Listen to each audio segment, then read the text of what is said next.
Hello and welcome to our Minimum Energy Efficiency Standards briefing. This session is aimed at private landlords and letting agents. Although the legislation that we'll be taking you through does apply nationally, the offer, services and amnesty apply only to landlords with properties within Newcastle. If you have properties outside of this area, you should contact your local council for more information about services and support. In this session, we'll cover everything you need to know to ensure that you're compliant with the minimum energy efficiency standards.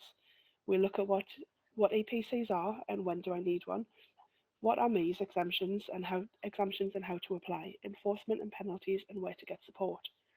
We'll also let you know about the MEES amnesty that's being offered by Newcastle Council and the support during this amnesty to help landlords in the city meet the necessary MEES. We know many of you will have questions and we'll give you the contact details at the end of this session. So we'll start off with EPCs, or Energy Performance Certificates. An EPC provides tenants and potential tenants with a measure of how energy efficient a property is. The requirement for landlords to have an EPC for each of their residential properties has been introduced in a phased approach since 2008, but now all self-contained private rented tenancies must have an EPC if they want to rent it out.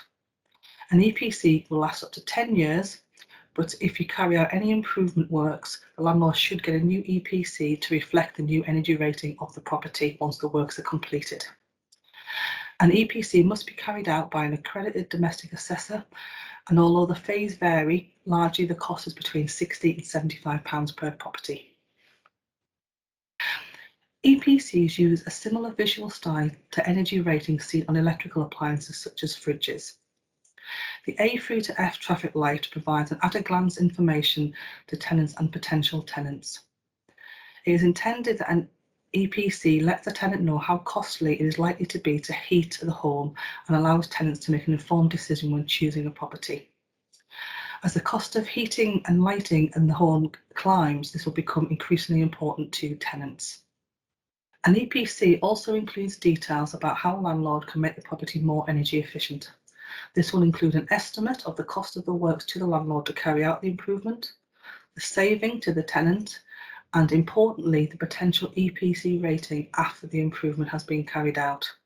This is important should you have a property with an EPC rating of F or G.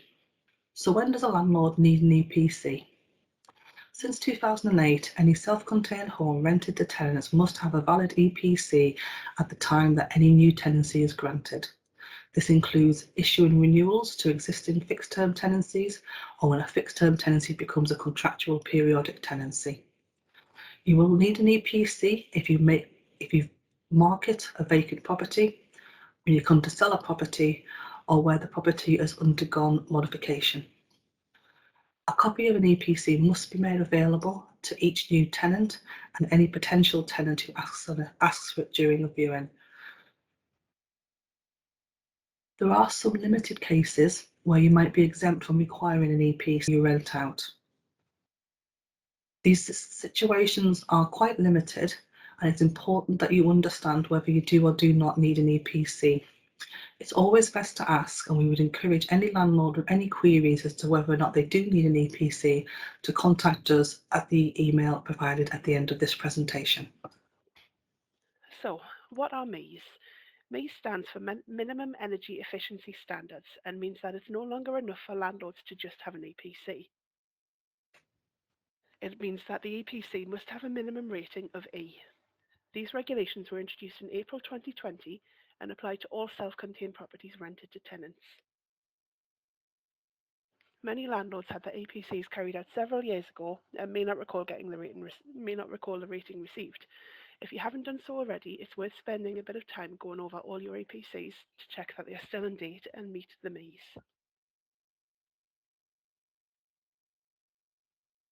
Wonder whether MEES applies to any of your properties, you should ask yourself two questions. Is your property let on one of the following types of domestic tenancies? Is it an assured tenancy, a regulated tenancy, or a domestic agricultural tenancy? 2. Is your property legally required to have an EPC? If the property you let has been marketed for sale or let or been modified in the past 10 years, then it will probably be legally required to have an EPC. If you answered yes to both of these questions and your property has an EPC rating of F or G, you must take appropriate steps to comply with the requirements of the MEES regulations. We explain how to do this below. If you answered no to one or both of these questions, your property is not covered by the regulations and you don't need to take action to improve the property rating. You may let it with an EPC rating of F or G. Regulations apply to all properties including existing tenancies, renewals and periodic tenancies. There are some exemptions to the regulation which we will cover shortly, but in most cases landlords will be expected to have a valid EPC which has a rating of A or above and have provided a copy of this document to their current tenants. If you are a landlord who has let out a property without an EPC, where the property requires an EPC, or have let out a property where the EPC is of F or G rating without applying for an exemption, it is likely that you are in breach of the legislation. Breaches of legislation can result in a civil penalty of up to £5,000 per property. If we believe that there's been a breach, we will write to a landlord and ask them for information such as a copy of the valid EPC for the time when the property was let, a copy of the tenancy agreement and the terms upon which it was let, and information about any improvements that have been made to the property.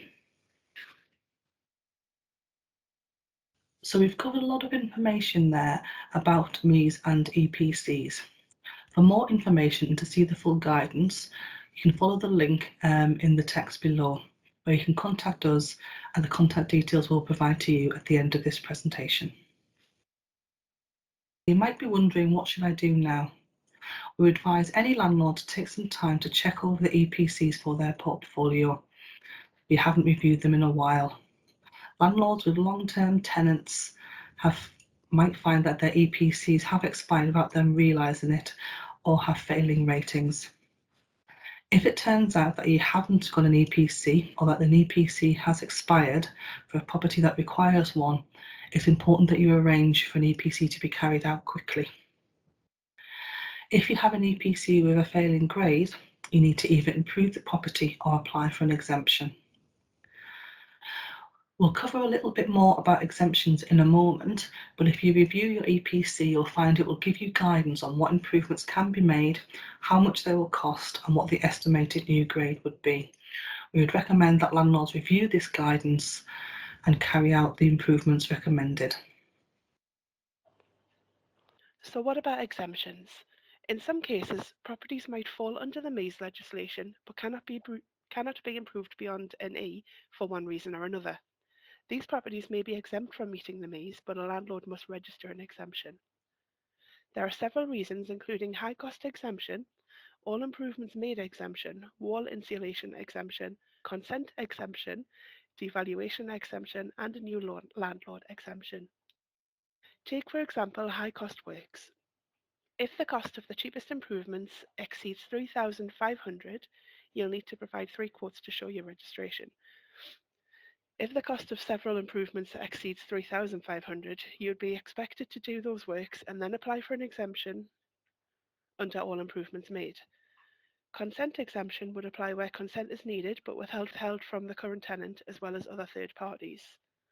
New landlord may apply when a landlord purchases a property with a sitting tenant. In these cases, the exemption would be 6 months. If you think your property would qualify for an exemption, you must register it. Failure to register, even if the property would qualify for an exemption, would be a breach of the MEES. Exemption lasts a fixed term of up to 5 years. At the end of the exemption period, you must then revisit the MEES, and if no improvement can be made, you must register a further exemption. For more information about exemptions, please visit the link in the video description. You can also contact us on the contact details that will be provided at the end of the video. In order to register an exemption, also follow the link in the video description. And as before with the exemptions, you can contact us for some more advice. Our contact details will be at the end of the video. If a landlord fails to comply with MEES, the council can serve a compliance notice on the landlord. In most cases, we would contact the landlord to make them aware of the breach and allow them an opportunity for a landlord to comply without formal action. However, in cases where a landlord is known to frequently breach regulation, or if a landlord refuses to meet standards voluntarily, enforcement action must be taken by the local authority. We will write to a landlord and ask for the relevant information to be supplied relating to the EPC, the tenancy agreement, details of any advice given, or any other relevant improvements made to the property. Where the local authority can confirm that a property is or has been let in breach of the regulations, the local authority can serve a financial penalty notice on the landlord.